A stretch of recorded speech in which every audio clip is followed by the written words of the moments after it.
안녕하세요. 사랑과 연애의 모든 잡식을 이야기하는 미남자입니다. 남자들 중 하룻밤을 보낼 수 있는 절호의 찬스가 와도 눈치 없이 기회를 놓치는 남자가 많습니다. 또한 여자와 만나는 사이라도 기회만 엿보다가 시간만 낭비하는 경우가 비일비재하죠. 그래서 오늘은 하룻밤을 같이 보낼 수 있는 가능성이 높은 여자에 대해 이야기하겠습니다. 보시고 도움. 첫 번째는 자신의 집과 거리가 먼 곳이라도 남자를 만나러 나오는 여자입니다. 사람은 만나는 장소와 자신의 집이 가까울수록 집에 들어가려는 심리와 안정감이 생깁니다. 특히 여자의 경우 남자보다 비소 본능과 오후 본능이 더 강하게 작용을 하죠. 더군다나 늦은 밤 술 약속을 한다면 자신의 집 가까운 곳에서 만나려고 하는 경우가 많습니다. 특히 유부녀의 경우 집과 만남의 장소가 가까운 것도 부담스럽지만 집과 거리가 너무 먼 곳은 엄청 부담스러워한다는 거죠. 하지만 저녁 시간에 자신의 집과 거리가 먼 곳이라도 남자를 만나러 나오는 여자가 있습니다.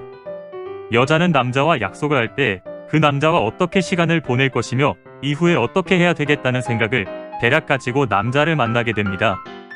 그렇기에 늦은 밤일수록 자신의 집과 먼 곳이라도 남자를 만나러 나온다는 것은 남자와의 하룻밤을 어느 정도 생각을 하고 나오는 경향이 많습니다. 특히 시간상 여건이 어려운 중년 여성이라면 확률은 더 높아질 수밖에 없죠. 이런 경우 만남이 즐겁고 재미있게 흘러간다면 여자는 남자의 자연스러운 이끌림에 못 이기는 척 따라오는 경우가 많습니다. 하지만 자신의 집과 먼 곳으로 남자를 만나러 왔다고 하더라도 만남의 시간이 즐겁지 않거나 따분하고 재미가 없다면 늦은 밤이라도 여자는 빨리 집에 가고 싶은 비소 본능이 생긴다는 사실 명심하기 바랍니다. 두 번째는 뜬금없이 밤 시간에 드라이브 가자고 하는 여자입니다. 저녁 시간에 만나서 드라이브 가자고 하거나 며칠 전부터 바람 쐬러 가고 싶다고 말하는 여자가 있습니다. 여자는 친밀감이 없거나 관심 없는 남자에게 드라이브 가자 또는 바다 보고 싶다라는 말을 하지 않습니다. 분명 이런 말을 한다는 것은 그 남자에게 친밀감을 느끼며 많이 좋아한다는 걸로 생각해도 된다는 거죠.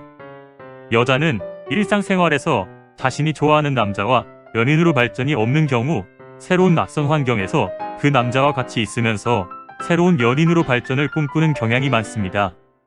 한마디로 너와 함께 있고 싶다라는 마음을 바로 말할 수 있는 용기가 나지 않을 때 여자들은 드라이브 가자거나 바다를 보고 싶다라는 말로 불러서 이야기를 하는 경우가 있다는 거죠. 이런 경우 남자가 어느 정도 리드만 잘한다면 하룻밤의 확률은 높아질 수밖에 없습니다. 하지만 여자가 언제 한번 가자라는 말을 하고 약속 날짜를 계속 정하지 않는다면 그 여자는 그 남자에게 관심이 없거나 그냥 하는 말이기에 큰 기대와 의미를 두지 않는 것이 좋습니다. 오늘도 시청해주셔서 감사합니다.